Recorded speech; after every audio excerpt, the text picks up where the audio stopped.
welcome to the Science Faction Podcast, where science meets fact meets fiction.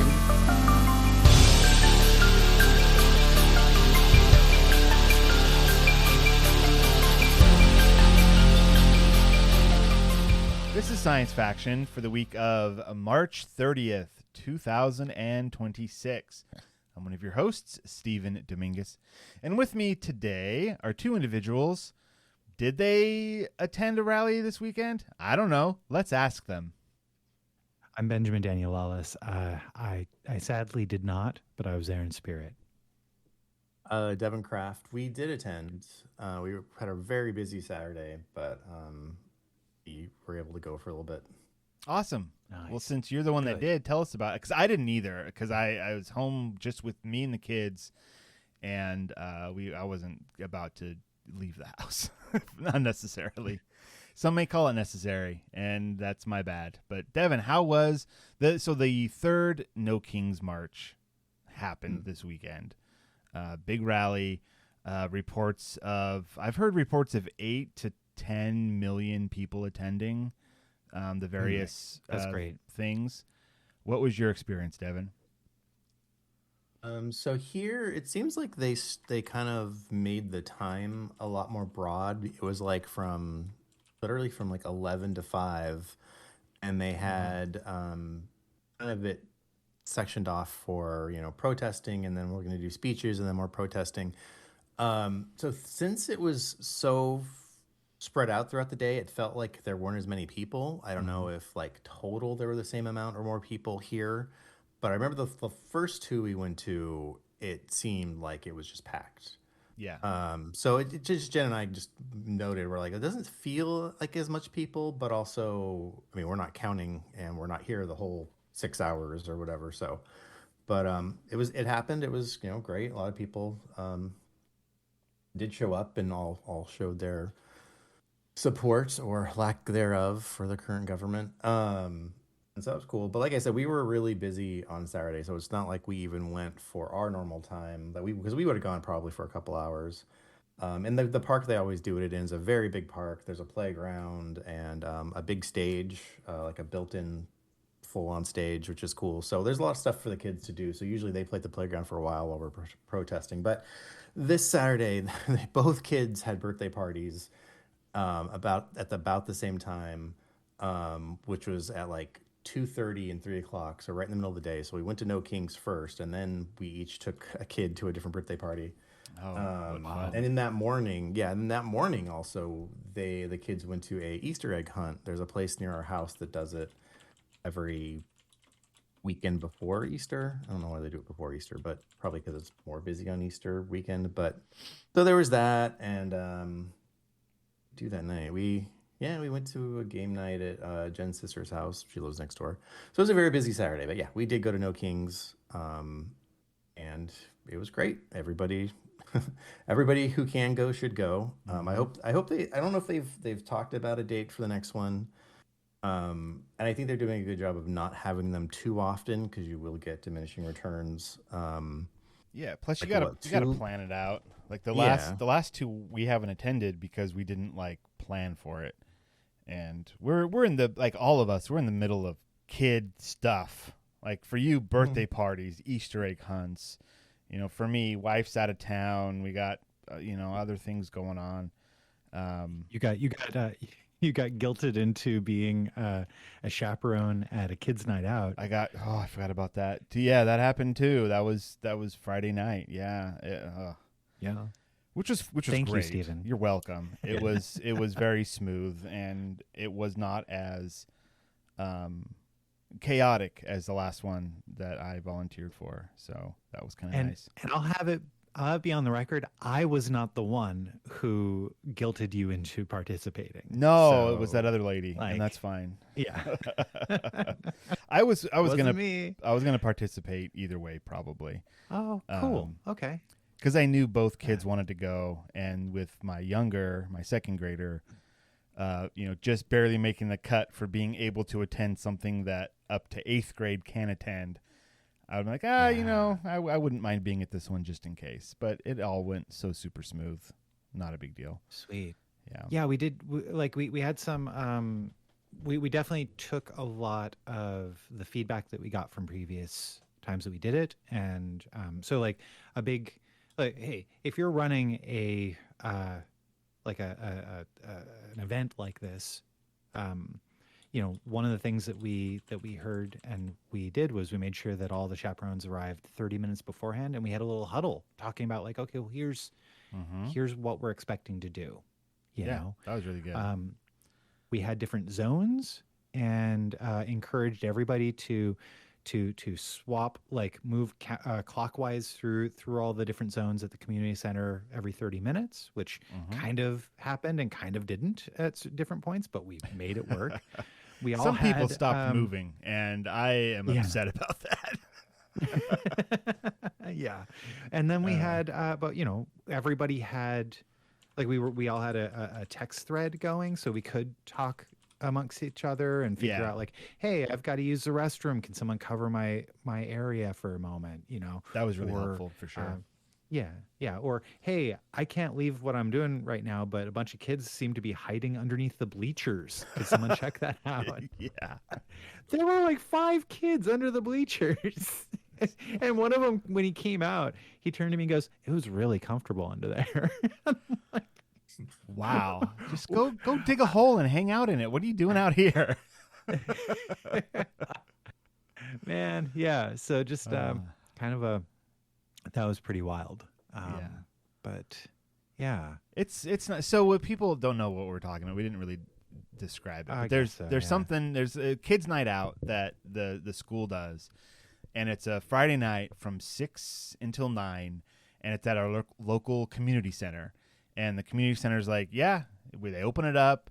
Here's all the things for the kids to play with.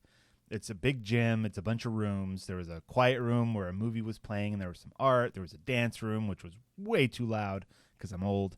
The big gym where people were playing basketball, running around. They did dodgeball, this stuff. And it's cool because it's just the kids being kids. And as a chaperone, the only real thing that I had to do was say probably 10,000 times, walk please.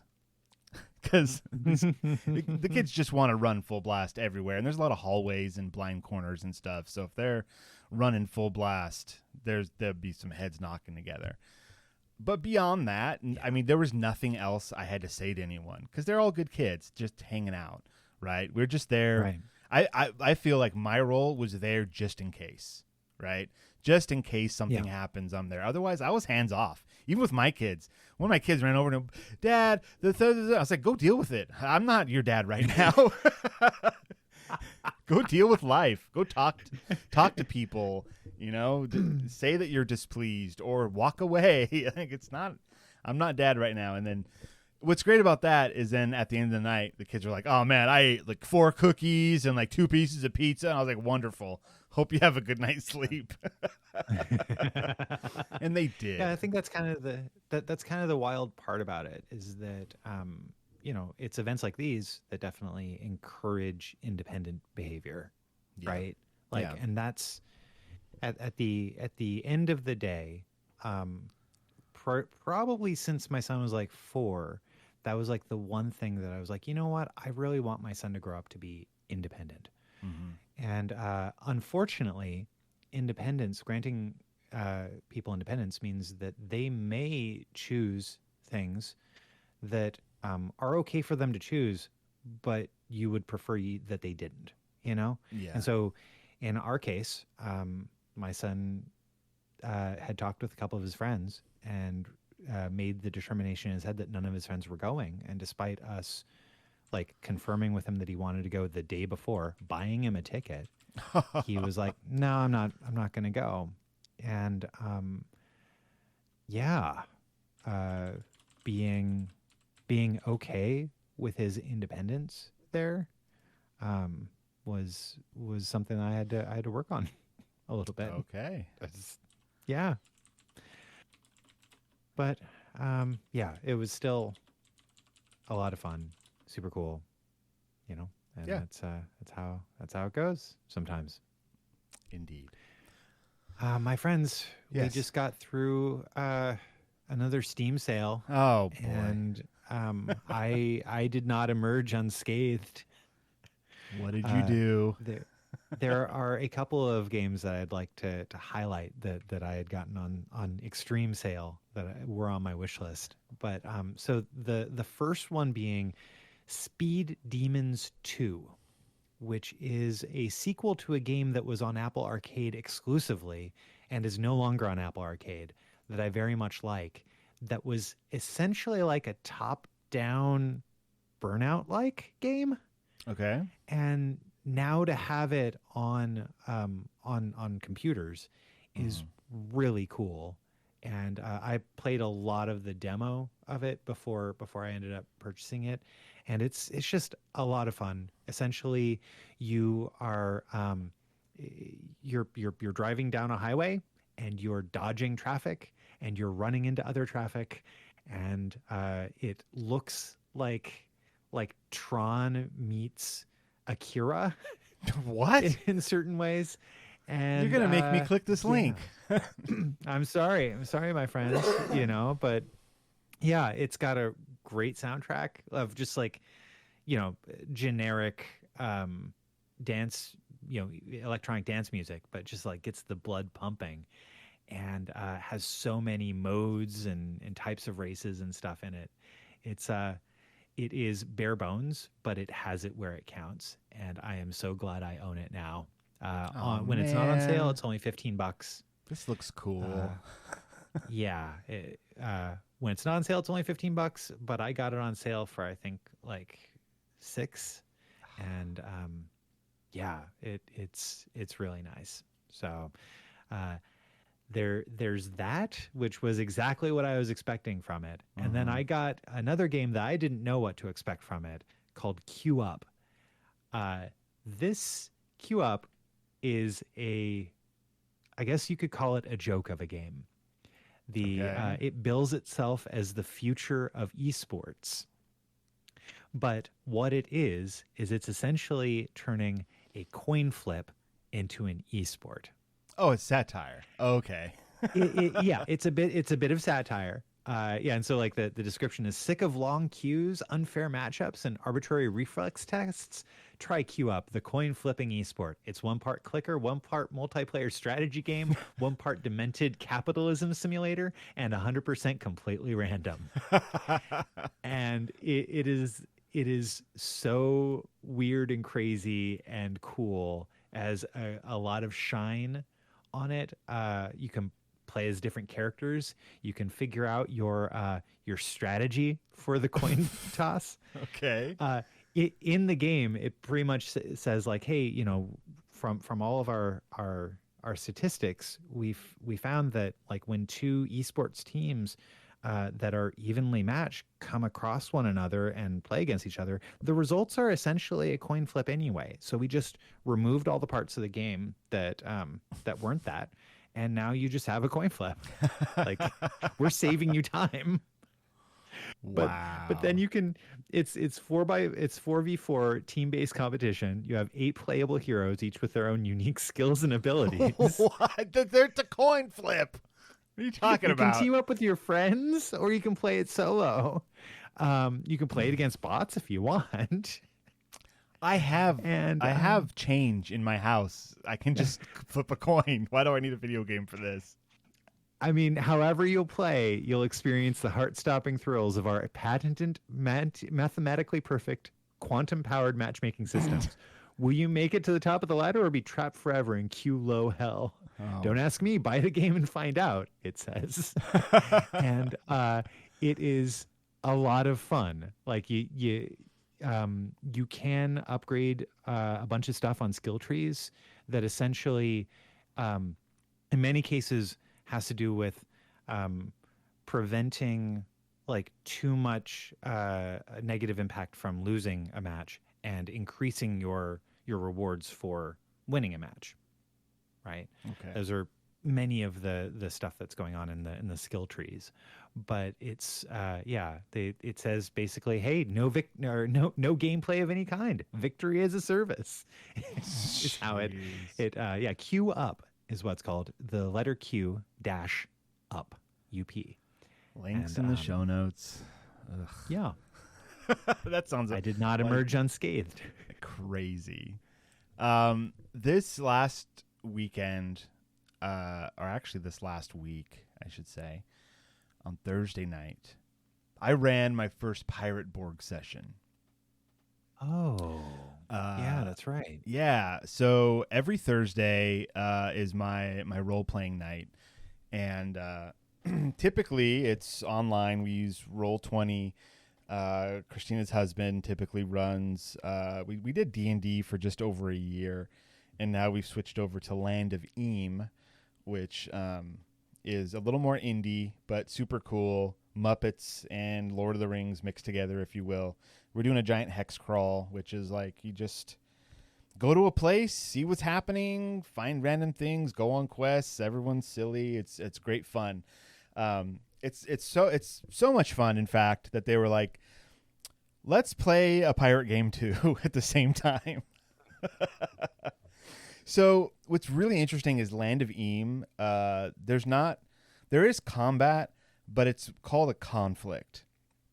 When you get into conflict with other creatures or beings or whatever, there are a number of phases. The first one being parlay, essentially. I think it's called something else. I'm going blank on it. But you can talk it out. You can attempt to do something clever, or you can attempt to fight, or you can run away, right? And those things happen in order. So a lot of times in that game, when we come into conflict, the first thing that happens is we try to de-escalate or otherwise stop the conflict from moving forward. And that happens more often than not, which is kind of cool. We're playing a role-playing game where like the bandits jump out of the woods, and instead of immediately drawing swords, you're like, hey, did your mother not love you enough? Like, what do you need? And that can turn into a fun role-playing session, right? We're not playing fighting games. We're playing role-playing games. Let's play these roles. And that's cool and that's fun, and we love it, and it's been a lot of fun. This Pirate Borg game is different than that. And what I'm running is called Buried in the Bahamas. It's an adventure that can be like a one-shot. You can expand it to be, several sessions. You can make it into like the beginnings of a large campaign. You can do a lot with it. And the way it's built is to kind of teach the players the different things they can do, like one thing at a time. For example, the game starts, it's like, hey, you're all pirates. You're on a pirate ship. Your Captain Bloodwhip, everything's like super extreme, which is amazing. You're in the dark Caribbean. It's a place that was discovered 100 years ago, completely devoid of people, but tons of treasure and ruins everywhere. And so all the colonists came in, and then there was a eclipse or something, and the dead is rising, and everything's haunted, and there's creatures coming out from the deep, and it's just a crazy place. And that's where you start, is right in the middle of all that. So you're a pirate, the undead live, right? And you're after treasure. Everyone's a lowlife. Everyone. We've got harlots, and we've got escaped convicts, and we got like so many, like all the characters are just bad people in the sense of like bad in a fun way, right? The game does not take itself seriously at all. So game starts, they're on a ship. The Captain Bloodwhip has a treasure map that he's not showing anyone, and you've been sailing around the Caribbean for 3 weeks, and then a storm rolls in, and there's 50-foot waves, and there's a hurricane, and there's and then the ship comes out, and it's made of bones, and there's 3 giant skulls on the forecastle burning flame, and they're all a bunch of black skeletons. It rams your ship, and there's a bunch of fighting. And so instead of doing something like, okay, everyone roll initiative, let's start fighting, instead it moves into a more cinematic mode where I went into character by character and said, okay, what are you doing? There's a big fight happening around everyone on the ship. All the different pirates and the skeletons are all fighting. What are you doing? And so like one of the dudes jumped overboard, was like, I'm out of here. This is nuts. And he just jumped ship. Another guy, they start attacking the skeletons back. But what you do is you allow like a few rounds of that, and then someone shouts land, and then the ship crashes against some rocks, and then the screen, and then it goes black. And then everyone wakes up on the shore of this island with the wreckage of their ship all around them. And then it's like, all right, now we've crashed on this island. The skeletons are gone. What do we do? So it goes from like, here's a little demo of how combat works to now here's how exploration works. And so throughout the course of the rest of the session, they explored the island, found stuff, had to fight some stuff, but they don't have a ship. They're marooned on an island, essentially. So they are able to find enough supplies to stay alive, just barely, and to either build a shelter or build a raft. Not enough supplies to build both. And so on the second day, after a night of drinking rum, which is great because one of the characters rolled that he's a lush, right? He's a drunkard. And so he's just asked, like, where's the rum? Let's drink some rum. And in the game, rum is a way to heal yourself as well. It's just that your agility goes down and you have a chance of throwing up really badly. It's pirates drinking rum. It's fun. It's a fun time. Eventually, they decide to build a raft. And at that point, it's like, all right, you've got a raft.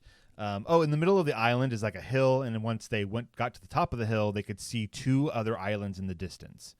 One of them has smoke coming from it. And one of the survivors from the shipwreck says, oh, yeah, that's this island. And there's a pirate settlement there. And the other island is just a big island. So I go to like this hex map. It's like, all right, you've got your raft. Where are you going?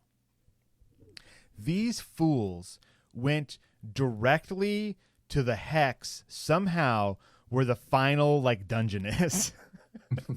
They had two other islands to completely explore with events and characters and fun stuff to do. And they skipped all of it and went directly to the last dungeon. Sounds like when you give somebody the independence, sometimes they will make the decisions you don't want them to make. Exactly. Which is great. If I know Greg listens, but and I'm not going to spoil things, but like it's the last. It's like I keep saying last. The whole point of this introductory scenario is to like this is one of the things you can do in the game.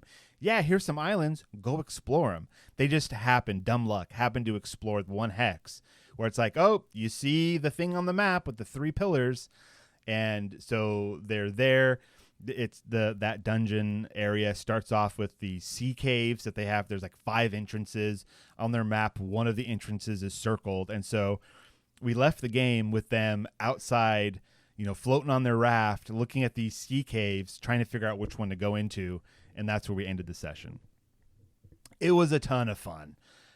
Everyone got into character. Everyone was doing piratey stuff.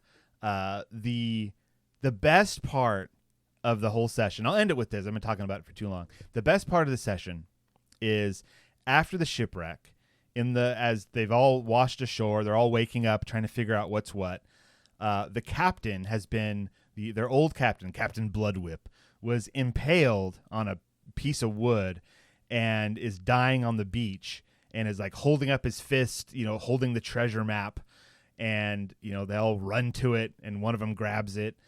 And then, the captain says, there's too much treasure for one person. He says something cryptic and gives the map to one of the characters. Great. The next thing that I'm asked is how many gold teeth are in his mouth. They stripped this guy down. They're all like, one of them was like, how what's his boot size? Somebody else was like, what kind of weapons does he have on him? They stripped their captain bare. And that is 100% the piratey thing to do. I rolled a D4. Sure enough, there were 3 gold teeth in that pirate's mouth that are now in another pirate's pouch. Okay. They ripped them teeth out. It was a lot of fun.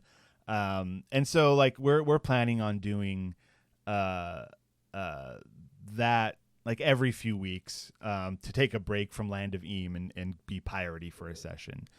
And it was a lot of fun. So Pirate Borg, I completely recommend it, as I have been talking about.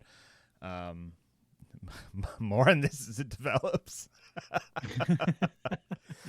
It's good. It's good. If you guys are interested, I could run more of this. It's a lot of fun. All right, we're already 25 minutes in. Is there anything else you guys want to chit chat about before we get to our science-y section of the podcast? Not for me. No. All right. Well, then it's time for Future or Now. No. Tell us, Ben, about the science of purpose. Oh my gosh. All right, everybody. So I get emails from Dan Harris, who previously had run 10% Happier, which is a mindfulness and meditation podcast / app / empire or whatever. And so he had one that kind of came up in my email that was really fascinating, and to me was kind of using two studies, one about but both published through PubMed. One of them about purpose in life is a predictor of mortality across adulthood, and the other one being purpose in life predicts better emotional recovery from negative stimuli.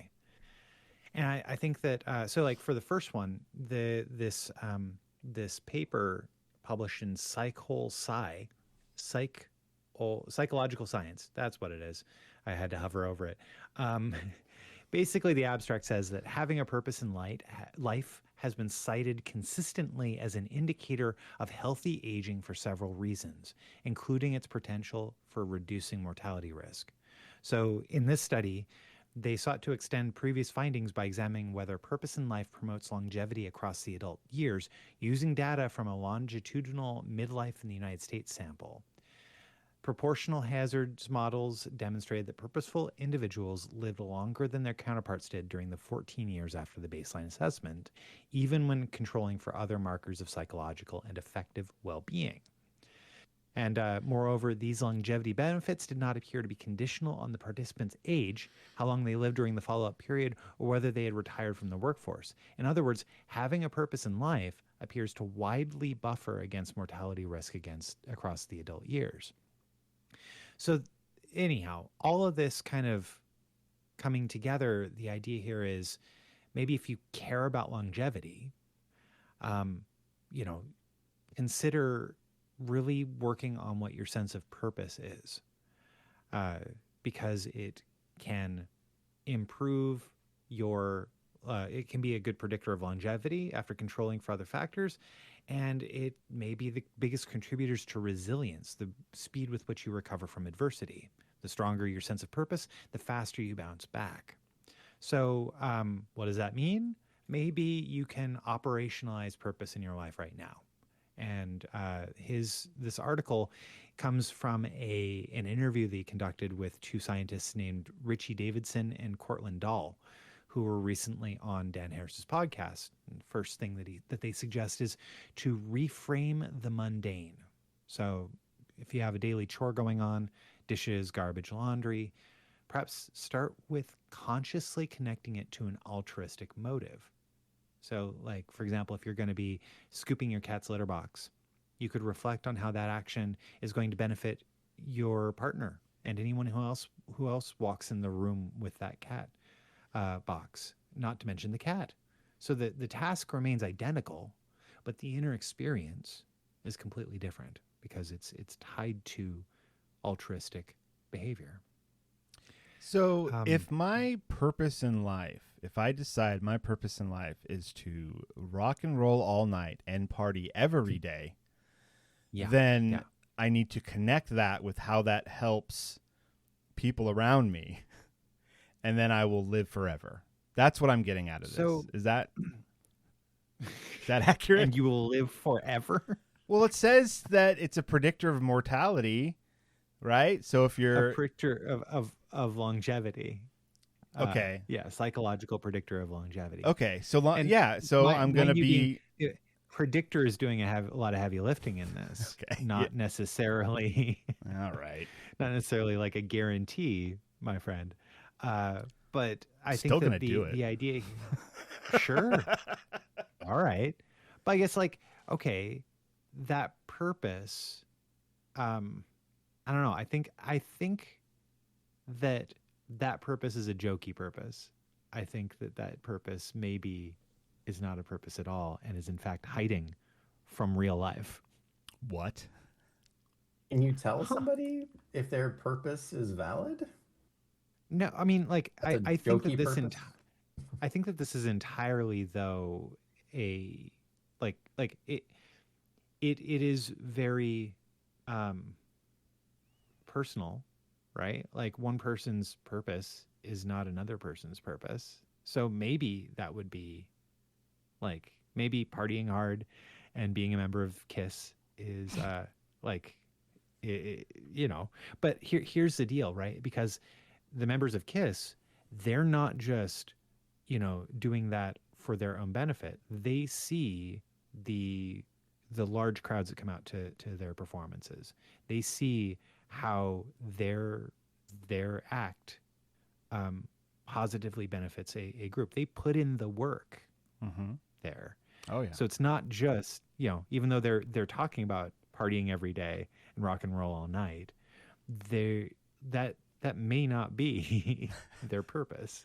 Well, I mean, okay, if we're gonna get into it, their purpose is entertainment, right? Yeah, they're yeah. they're there to entertain, right? Anyone who gets up on stage, like that is their jam. Like, hey, here's this cool thing I can do. Let me show you and entertain you while I do it.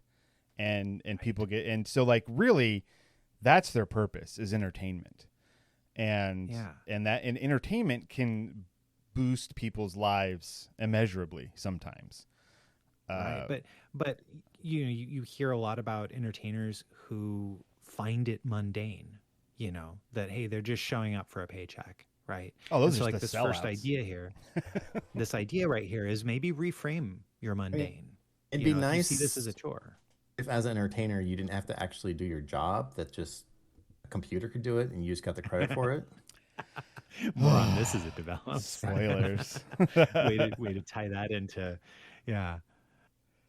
But like that idea though is that like if you're going to do it anyway and you find it to be a chore, Mm-hmm.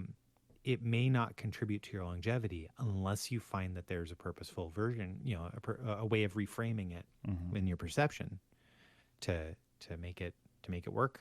You know, And there's a as lot of as some- times I've got chores around the house here that I'm like, more dishes. Like their dishes never stop, and I dislike doing dishes, but I got to do them every single day. And some days it is like, this is not for me. This is for my family. You know, like if it was up to me, if I was living alone, I would have like one cup, one plate. Like I would just minimalize all of that. But it's not all about me. It's about my family. And so that a lot of times does help me like get through it. It's like, okay, this is for them. I want them to be happy, and that works. the task remained identical, Yep. but your inner experience changed Mm-hmm. in order to find the purpose in it. And then once yeah, the dishes are done, then I party all night and There you every go. day. So, and I mean, here's the thing: like things are hard, right? So, like another potential suggestion that they had here from the conversation is before you start a new project or you begin a difficult conversation or maybe just embarking on anything potentially meaningful, pause for about a minute to like kind of reset your motivation. You know, maybe a brief aspiration, something like, may whatever comes of this do some good in the world, or may this reach somebody who really needs it. What that can do isn't just having a warm fuzzy thought for your own benefit. It's about linking something you're actually doing at that moment to a value that's important to you. And so, like, I don't know, this all speaks to me quite a bit. You can also, when we feel anxious or frustrated, sometimes we get hijacked and you lose our sense of direction, Maybe those dishes are piling up at a rate that's really fast, and you've got, two screaming kids that are hitting each other. Mm-hmm. And so the suggestion from the scientists here is like another mental shift. That uncomfortable feeling itself can be the reminder to check back in. Instead of a challenge being an interruption of your purpose, the stress becomes the signal to reconnect with what's important. Over time, these difficult moments stop derailing you and start acting as triggers, keeping you connected to your purpose and values, like little reminders. So like the kids start screaming, and I go, I gotta do the dishes. Is that the connection? So the adversity being here, where you're feeling anxious and frustrated because you're trying to get one thing done and you got several other things that are competing for your attention. Yeah. Right at that moment, right? Maybe this is a moment for you to reframe the mundane or have that little motivation reset to figure out what your purpose is. But you can use your anxiety as a trigger to remind you, hey, you know what? Take a moment. Don't be completely reactive here, and let's actually like reconnect this back, because your inner world is different than your external world. Okay. I gotcha. Yeah. If you're interested in more, there is an entire episode of this podcast called it's the what is the podcast called? Because he's changed it recently. 10% with Dan Harris is the name of the podcast. He has an episode with Richie Davidson and Cortland Dahl where they talk about all this. And so, perhaps if that speaks to you, I recommend listening to it. I've really liked listening to his podcasts over the years. And Excellent. More on this as it develops. So cool. All right, let's move along. Devon, I haven't heard you talk very much this episode at all. So I hope that whatever science you've brought to us, you get super excited about and talk for like 20 minutes. Do we have that much time? Oh, yeah. Let's go. We'll make the time. So the topic I'm talking about is This Week in Space. It's actually about the new launch of the Artemis 2, which is the Artemis program is our program to go back to the moon, which I feel like I've heard about kind of in the background for a long time. And I always see things like this, big projects always seem like, oh, well, they're far in the future or something's going to happen and where they lose their funding or something's going to go wrong and it's not actually going to happen. But hopefully now the Artemis 2 is actually on the launch pad, scheduled for an April 1st launch, which is just Wednesday, so the day after tomorrow from when we're recording this. And this is going to be a crewed mission. All goes well, it will actually send the astronauts, the 4-person crew, to the moon to orbit the moon around the far side of the moon. And if that happens, they will go the furthest away from Earth that any humans have ever gone. So that would be pretty awesome. Lucky them. Yeah.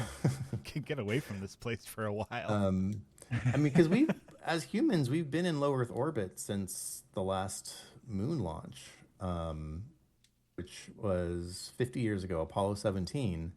And so that would be pretty cool to finally do that. So this article is actually pretty comprehensive, which is nice. It goes over a lot of what they're going to be doing, like each stage of the process of launching and being in orbit around the Earth. And then they're going to be testing different things. I mean, while they're in Earth orbit, they even talk about how they're going to test the waste collection, which is NASA's way of referring to use of the capsule's cramped toilet compartment. But obviously a lot more things than that. So as it goes up, they're going to test different systems, and if all goes well, they will actually go launch to the moon, which would be pretty sweet. Wow. It'll take 4 days to get to the moon. So assuming the Orion gets a clean bill of health after engineers review data from its first day in space, the crew will set up for the critical translunar injection, which would be about 25 hours after launch. A 6-minute, 5-second engine firing will boost the ship's velocity by about 900 miles per hour, just enough to push it out of Earth's orbit to begin the 4-day coast to the moon. And so there won't need to be any more maneuvering after that. It'll be on a trajectory to go to the moon and come back, just based on its coasting and based on gravity. Let's see. So they talk about, yes, it'll be the greatest distance we've gone, humans have ever gone away from Earth. I'm trying to see, let's see. And then they go over how it'll come back. They do note that there was an issue with the heat shield from Artemis 1, which is an unpiloted test flight from 2022. It did land safely, but the heat shield was cracked. And so after a lot of testing, rather than replacing the heat shield like with a new designed heat shield, they're changing how it's going to re-enter the atmosphere to make sure it's safe.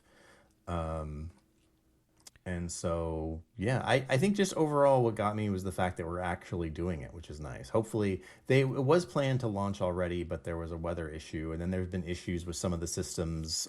There was a leak that they had to fix, and so there have already been plenty of delays, but all of that seems to be fixed, and there's an 80% chance the weather will be fine Wednesday so that they can actually launch. So that'd be pretty awesome. It's exciting. This is all part of the bigger Artemis plan, which initially was to establish a orbiting base around the moon. But now that has been changed to being a moon base that's actually going to be on the moon. Looking at another article that talks about that, because I know there's been a lot of different things about the funding for this program. I thought I saw a headline not that long ago that it had been scrapped, but from what I'm reading today, it appears that it's still going on. Definitely in a different form. NASA will invest $20 billion over the next 7 years to build a base on the surface of the moon, putting plans for a space station that would orbit it on hold. Should not really surprise anyone that we are pausing Gateway in its current form, which was going to be the orbiting station around the moon, and focusing on infrastructure that supports sustained operations on the lunar surface. Are we doing For All Mankind for real now? Finally. Basically, yeah, finally. Finally. So I think the idea, and I don't know for sure, I'm just going off memory, that the point of having an orbiting base on the moon was that we could get there and back easier. We wouldn't have to worry about the issues of landing on the moon and getting out of the moon's gravity well, which is not that bad, but still requires more than if you could just get into orbit and maybe launch things from orbit to other places. So now if we establish a physical presence on the surface of the moon, it does cause a little bit more issues with how we use that base. But it's also really cool, though, to have a base on the physical surface of the moon. And yeah. So, you know, I'm still skeptical. We're still in the early stages of actually doing that, and I'm still skeptical what'll actually happen with all the political issues and money issues that are involved with that. But yeah, send all the billionaires either into space or down into the ocean. Make them or the pay sun. I can go check out the sun. Tell them it's made of solid gold, and they'll be off.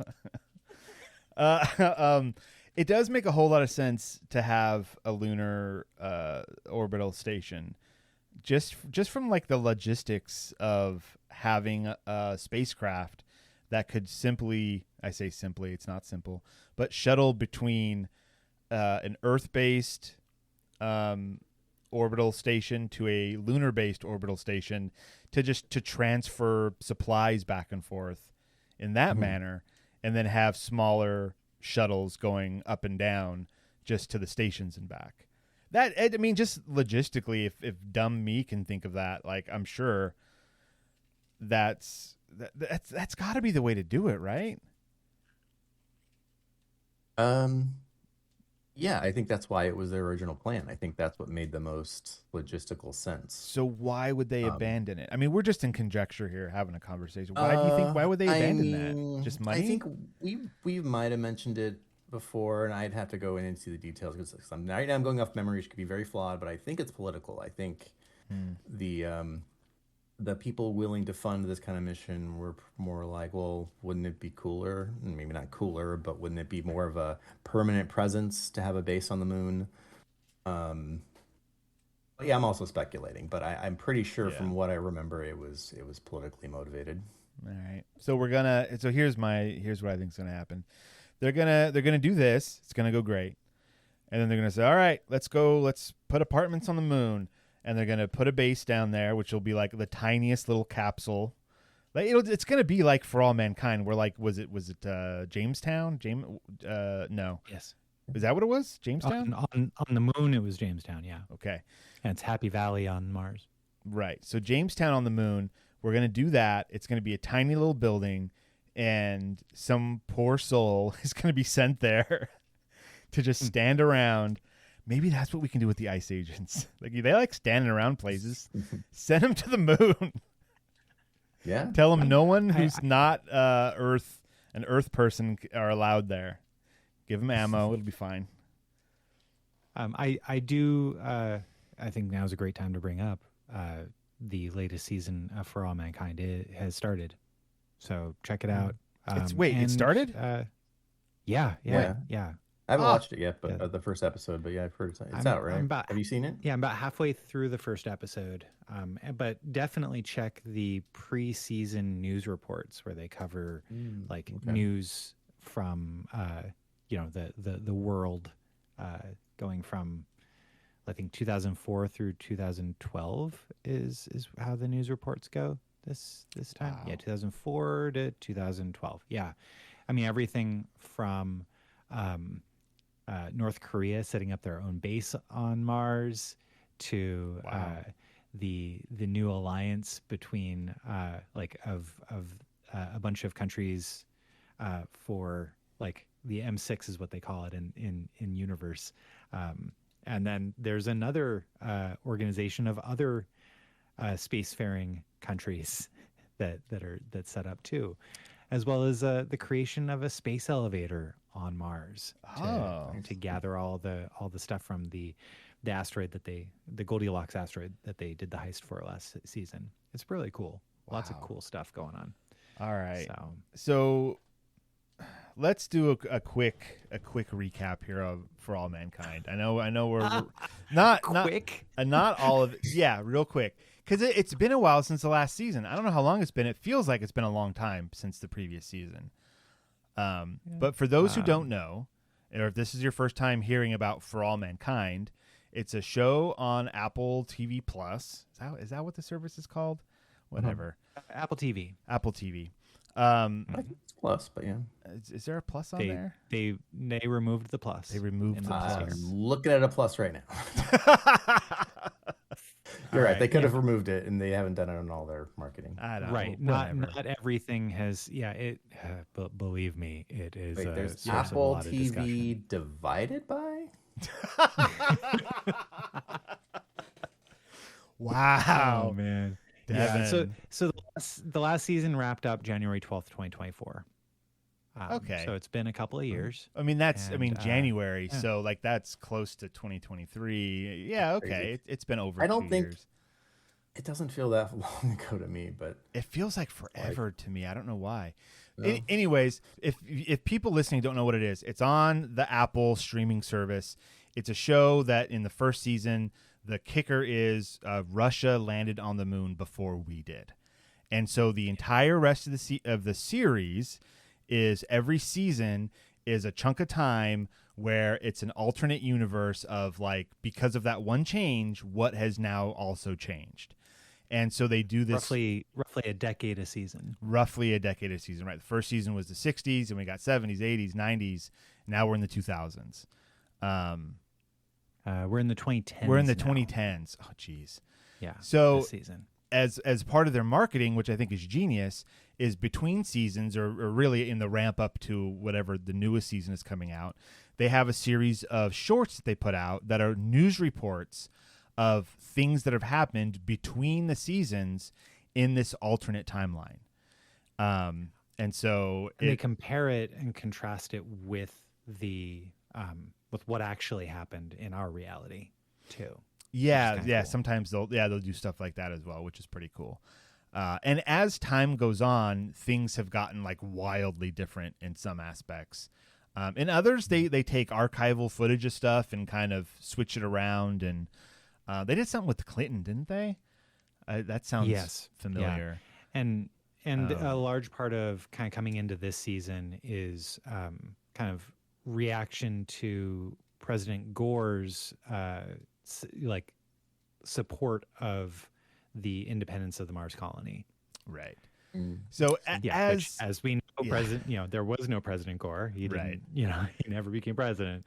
But in this universe, he was there. And there's a lot of like president switching, but it's all explained very politically.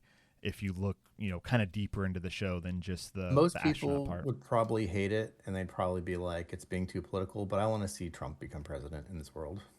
Oh, that would be interesting. That would be super interesting. Either he's way more somehow, it's an alternate reality. His upbringing was different. His whatever is different. See him as a different, like maybe more moderate. Like somehow he wasn't radicalized. Or of course, the more entertaining would be just as crazy as he is now, with also having so much more influence over the whole solar system. Being like, oh my God, what are you doing? Like you're starting a war with Mars. They're cutting off the strait of the asteroid belt. Like, what are you doing? I mean, that would be interesting. Of course, it looks like that's where the season's going anyway. But yeah. President Bragg in the show, but he could do much worse. He could find a way to make it way worse. Yeah, President Bragg in the show does seem, from what I've seen so far, kind of is about creating a division between Mars, and basically like if Earth is sending all of our resources to support Mars and the Moon, and Earth is not receiving a tangible benefit from it, why are we even doing that? Yeah. There are interesting stories to be told in that space, for sure. And they do have the thing where like an independent tech billionaire decides to throw his hat in the ring. That was what, season 3, 4, which that is aligned with having tech billionaires do what they want to do now, and so they're touching on those things, which is quite interesting. There's a large group of refugees on the Mars colony on Happy Valley, which they're referred to as craters because they hid inside of crates, in order to escape the Earth and hopefully go for a better life on Mars. Interesting. Wow. Yeah. And it's wild. That is wild. The last bit we need to take a break is that they were renewed for a 6th and final season. So yes, eventually the story's going to wrap up. However, immediately after this season 5 ends, the last episode of season 5 will be airing on the same day as the first episode of Star City, which is a new Apple TV show that is in the For All Mankind universe that kind of takes a lot of the events that we've seen from the Russian perspective. Right. Because everything we've seen has been very U.S. based. Mm-hmm. And so, which that'll be really fascinating. I mean, yes, but also I'll be like, wait, what was happening with Russia back in the 60s? Like, we're kind of like have to go back in time again. But hey, maybe that'll boost a rewatch of season 1, because that's really kind of interesting. And I'm really not certain which era they're going to begin Star City in, to be honest. It looked from the little trailer like it was the 60s. But maybe that's just what Russia looks like. There's also stuff from the trailer that seemed to be in other eras. So it may not be like strictly time-based. Okay. I'm not quite sure, So, who knows? But I'm excited about it. This is Ronald D. Moore show For All Mankind is, and his work on the Battlestar Galactica reboot and on Deep Space Nine is incredible. So, you know, to get more from him and everybody involved is just really cool. So yeah. All right. Well, with that, now I don't have to do my science bit and push it off for another week. One of these days, I'm going to talk about a clinical trial found that listening to specially designed music with auditory beat stimulation can significantly reduce anxiety. It will not be this week. We're going to take ourselves a little break. When we come back, we are talking Through the Machine by P.A. Cornell. A nice little sci-fi short story. There is a link in the show notes if you'd like to read it yourself. Take you 5 to 10 minutes. I recommend it. And we'll talk about it when we come back. So we'll be right back. Oh, wow. Another free listener. Incredible. Look, I love that you're here, but let's be real. You could be getting so much more. Bonus episodes, unfiltered takes, behind-the-scenes chaos. All you have to do is join our Patreon at patreon.com/sciencefactionpodcast. Or don't. But if you don't, just know that somewhere in a parallel universe, a better version of you already has. And we're back. Heyo. Hello. Hi. And a big thank you to our patrons, Renee and Josh. You guys are great. And you guys got to hear a lot of additional talk about about electric vehicles and our talk, you know, And driving and complaining about wives. It's great. Yeah, It's a great fire talk. trucks. Fryer tucks. All right. Let's get into our book club for the week. Next week, Ben, please tell us what we're reading for next week. Yeah. So we are reading a poem called "The O'Neill Cylinder in Geostationary Orbit Above Earth's Equator" by Catalina Summerberg from Strange Horizons. And I finally have made everybody read a poem. So, or will have. We'll see. We'll find out. We'll see who reads it. Yeah. Devon was like, "Oh man, are you guys tricking me into reading poetry?" Yes, Devon. Yes. I mean, that's one heck of a this- title. Yeah, for yeah, sure. right. Well, it's funny because like the first short story I had suggested seemed to be poetry-like, but was not science fiction enough. And now, "The O'Neill Cylinder in Geostationary Orbit Above Earth's Equator" is a poem, and it's gonna be fun. I haven't read it yet, but as we do on this podcast, our book club, no matter the format of the media, needs to be science fiction. We've done books, we've done short stories, we've done movies. Now it's time for poetry. We've done horror too, like not necessarily just short stories. I mean, but yeah, we did a little bit of that. Or sci-fi. Yeah. But this week we have P.A. Cornell's Through the Machine, an actual short story that is also science fiction and also possibly real. Pretty soon. Not very science. It's like just a stretch to make it science fiction. It's one of those like 10 minutes into the future kind of stories. Right. And so, my friends, this story follows Steve, who is an actor who is shown up at a red carpet for a film that he and his co-star and on-screen love interests were ostensibly in. However, Steve and Daphne, the two co-stars of this film, didn't actually act in this film. They were replaced by artificial intelligence puppets that acted in the film, and they're just there to promote it. And so this is the first time that they're actually seeing the film at this red carpet event. They haven't read the script. They know nothing about what it's about. And and that's kind of where it starts. This is like a bizarre examination of the future of Hollywood.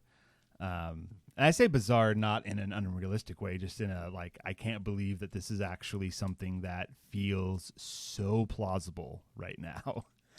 I just want to tag up on it that I last night I watched a video on Corridor Crew on their YouTube, which they do the VFX artists react videos, and they reacted to I'm gonna pull it up now, a Darren Aronofsky film, big quotes film, that it was entirely AI generated, about the history of America. And you can you can tell that this has been generated because everything looks a little off, right? Everything has that like, oh, this isn't real kind of sheen to it. But also like one of the guys, when he's reacting, he's talking about that when he watches the film, a lot of times he'll focus on the actor's eyes, and there's like a meaning and a thoughtfulness behind the eyes that the actor is portraying this role. And when you watch this generated thing, the eyes look completely soulless. And I'd never thought of it that way, but then I kind of focused on the eyes, and it was like, oh yeah, there's something eerily not right there. And so we're not there yet, but things keep getting better and better. And so this story does not seem outside of the realms of possibilities at all, which is scary. I think it's fascinating that like Steve is watching the movie, and he recognizes that he and his and the love interest that he has, played by, ostensibly played by Daphne in this, have no chemistry because they're not actors interacting with one another. His opinion, like, what if you were to ask the average moviegoer, would they have felt that? Or because he knows he didn't act in it, and he knows what he like. Is that just his opinion? I'm curious, because these make money in this world. They wouldn't do it if it didn't make money. That's true about just about everything. So people enjoy it enough, and that it makes money, and so they're going to keep doing it. Because if it was completely flat and emotionless, you'd think that it would have some effect on the bottom line. Of course, maybe not. Maybe if you don't have any other options and you're just there to see big explosions, you don't care what the actors do or how they look. But I wonder if that aspect of it, if it's simulated enough to where people are like, yeah, it's good enough, that's fine. Well, I mean, and the big question is it critically acclaimed? Is it, does it get the audience tomato meter score up? That you guys are missing the point. It's not about any of that. It's about money. Right. Like in this world, that's what I said. What this story does not talk about the general population, right? This is all from the point of view of Steve. And so we don't see what the general audience's reaction is to this. But since this is what Hollywood is doing, it must be because it's making them money. So if you can take an actor, scan them up, be able to recreate them 100% digitally, then you're no longer dealing with thousands of people, right? Like the set builders, the people, driving people back and forth to the lot and back. Like there's so much that just gets shrunken down to now it's just in a computer. They touch on that when he sees they touch on that in the story when he sees his friend who's like, well, you're the actor, you still get paid, but us who the the stunt guy, right? That's his stunt guy friend. The movies, they don't need them at all. Yeah, like you don't need a boom mic operator or assistants or anything. Like, yeah, this would completely crush the creative elements of Hollywood, which is exactly what the story talks about, where Steve is completely disenfranchised by this whole thing, and in the end decides that he wants to go back into theater. And the theater people are like, man, you're just a name now. Right. Yeah. And you're kind of, it's the refugee problem, right? Like you are like operating on, like you're taking work away from the hardworking actors who have been in the musical scene for years, and you're just trying to find another place to be, right? Mhm. And it's Well, I think it's fascinating on so many different levels. Part of it really has to do with like artwork, like art being the being commercial and the commercialization of it. mhm. That's what this also is coming to, right? Is about like is it worth it to do something if it's not going to make money? Right.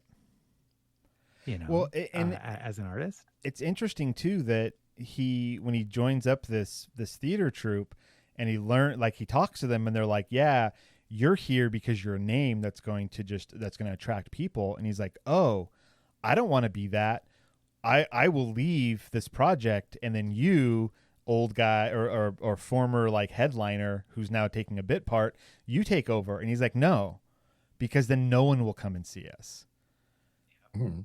And like, yeah, is this still art worthy of being seen at that point?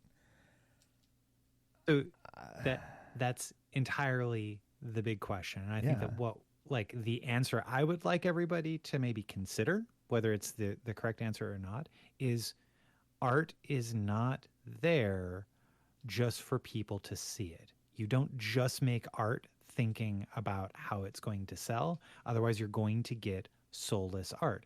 And Mhm. AI, the big plagiarism machine that it is, Yeah. that's all it is a plagiarism machine, Mhm. is only going to create soulless copies of things that, that like it's not pushing things forward.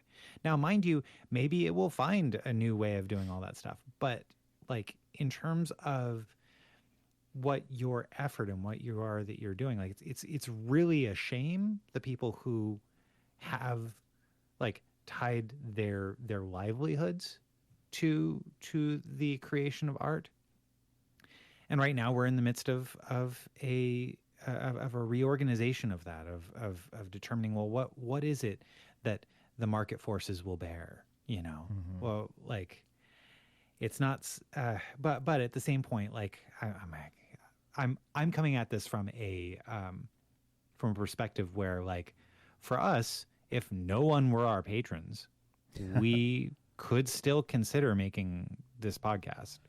Well, Right? we made it Like, before patrons, and we'll make it after patrons. Yeah. We're like, this to me is our form of art that we make for us. This isn't for anyone else. We're doing this for how us. incredible that we have the privilege of not having this be tied to our livelihoods. Yeah. That this is a thing that we have. That's not what everybody in Hollywood has the ability to do, right? But yeah, like it's reality. Whether it's sad or not, whether it's, think of the plight of the hardworking actors, or not, it is what it is, and it's coming. And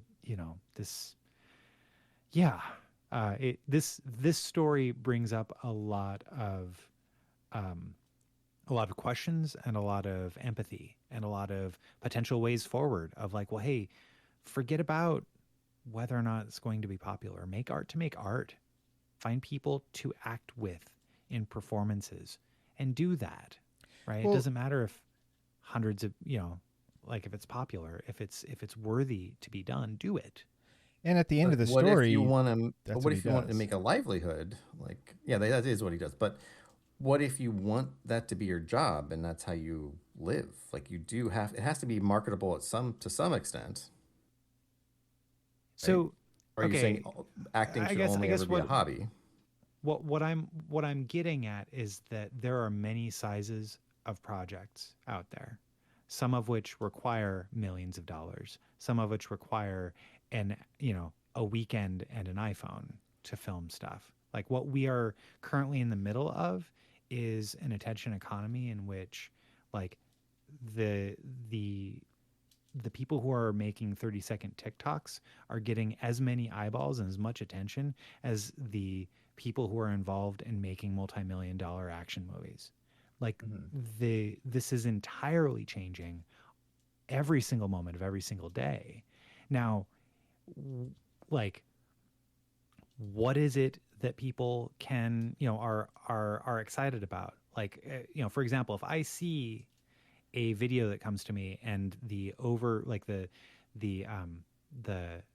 ADR that's happening over it is obviously an AI, voice, I think really hard about whether or not I want to continue watching this video, even if it's like a minute long. It's it's usually a skip for me. It was, and because it was made thoughtlessly and carelessly, but perhaps perhaps the quality of it is what it is. And perhaps I still want to see what it is that they're offering. But however, not everybody is as sensitive to that stuff as I am, Yeah. I'm just saying, I agree. I'm just saying that when we say we should make art for art's sake, that's fine, but you also don't expect to make a lot of money off of it. So that means that you have to exactly. then That find is a way to make money. That is exactly the point, Devon. It should not be tied to money at all. Right. Should. I know realistically it needs to be, but going back to the whole idea of patrons, being a patron of the art, that is somebody who wants to invest in art knowing that it is something that will improve humanity. That's why there are patrons, like not Patreon patrons, but people that will just say like, hey, a theater troupe, here's a bunch of money, keep doing plays, right? Like those kinds of patrons is where the true artist will get their money from. The true starving artist, right? They will find a way to make the art that they want to make. And if money becomes involved later, it's an afterthought. It's not the reason behind the art. Okay. I guess I don't know what point I'm trying to make anymore, but yeah, AI sucks. It does. It's a thoughtless stealing machine that we have no control over, that I use every week. So what are you going to do? Yeah. But here's the thing. I don't use it to make money. I use it for fun. And so, I don't know. Is that better? I have no idea. Anyway, I put up a link to that AI-generated historical document thing from Darren Aronofsky. It's an Ars Technica article from February 6th called Why Darren Aronofsky Thought an AI-Generated Historical Docudrama Was a Good Idea. Production source says it takes weeks to produce just minutes of usable video. Oof. And there's links on this article so that you can like see trailers and stuff and images. Images still look pretty good, but when you see it in motion, it's a little like, oh. And yeah, check that out if you want to. Can you guys hear me now? Oh yeah, I can hear you. Okay, very good, very good. So one thing I wanted to bring up, that I think that my microphone went wonky. Throughout the course of movie making, there have been eras which have redefined and changed people's work. Like think about the talkies, think about color coming to film, think about the invention of movie making and how it impacted the plays. Like plays didn't go away. Yeah. But we're at another inflection point right now, like it or not. And we have the ability, if we do like it, to support it. And if we don't like it, don't support it. Don't watch the things that you don't like, though you're on this crazy roller coaster of whatever it is that the algorithms are serving you. You can also not. You can turn your YouTube to like immediately go to your subscribed page instead of the homepage. Like you can. Yeah, there's ways around it for sure. Yeah, but it does require people being mindful of it, right? And not just carelessly eating the slop that's being Yeah, shoveled. don't at be a us. careless consumer. Be mindful of where you're spending your money, who you're giving your time, money, and attention to, because that feeds the beast. And vote with since all that anyone cares about is money anyway, that's how you deal with things. You vote with your wallet in a lot of senses. And if you don't want to watch something, don't put your eyes on it. Don't give it the views. Don't give it the thumbs up and the hearts and the everything else. Turn it off. Go read a book. Knock it off. Stop being like this.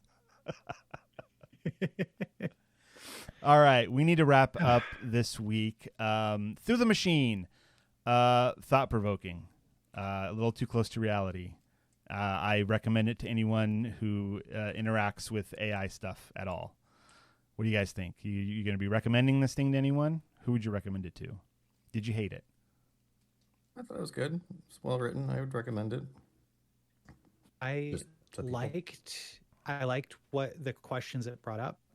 I did not like the structure of it being like it was very it was very matter of fact. Every single sentence, was like devoid of the emotion of it. It was just like oh, here's the things that happen. And that didn't really align with my sensibilities in terms of stories.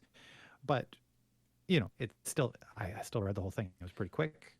And, it had its own approach to it. And P.A. Cornell, I'd like to read more of their work and trying to see is this kind of the style that P.A. Cornell has? Or is this, or is this just what served this story at this point? To me, it feels like it serves the story because the main character is very passive about what's happening with their life until the very end when they finally make a decision about oh, this is what I want to do instead. Mm-hmm. And so I would wager and say that was purposeful in the story, but got to read more to find out for real. All right, so next week, the O'Neill Cylinder in Geostationary Orbit Above Earth's Equator by Catalina Sommerberg is what we will be reading.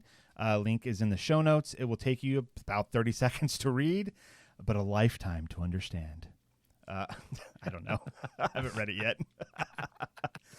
We'll see. We'll see. How long is your life, Stephen? Well, it's about... whoops. All right. Oh, I'm back. It's fine. Any last words, Stephen? Any final thoughts? Avenge me. Yeah. Devon, do you have any last thoughts for this episode? I do not. All right. Ben, do you have any last words for us? I mean, I think it's a real shame nothing is built in the U.S. anymore. I was at the store the other day and there was a TV. It said built-in antenna. To be perfectly honest, I don't even know where that is. Good night, everybody.